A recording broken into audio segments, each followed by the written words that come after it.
यकीन माने मेरा मशवरा है कि जो आप पर एतबार करता है कम से कम उसे धोखे में ना रखें।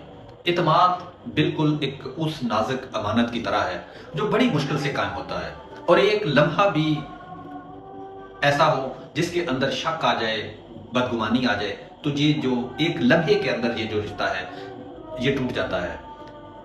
बाद लोग सब कुछ जानते होते हैं लेकिन वो रिश्ते निभाते हैं, वो खामोश रहकर भी आपकी इज्जत बचाते हैं।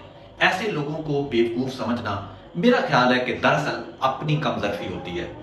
अक्लमंदी ये है कि हम इतमाद की कदर करें और उसे टूटने न दें, क्योंकि सच्चे और बर्दाश्त करने वाले लोग आपको बार बार नहीं मिलते। जब वो दूर हो जाएं, जब वो ऐसे लोग जो कि बर्दाश्त करने वाले हों, सब्र से चलने वाले हों, रिश्तों को पालने वाले हों, जब वो लोग हमसे दूर चले जाते हैं या दूर हो जाते हैं, तो तब हमें एहसास होता है कि हमने एक कीमती रिश्ता खो दिया। कोशिश करें, अगर कोई शख्स आप पर एतबार कर बैठा है, गलती से कर बैठा है, आप उसके एतबार को ठेस मत दें, आप उसके एतबार को मत तोड़ें।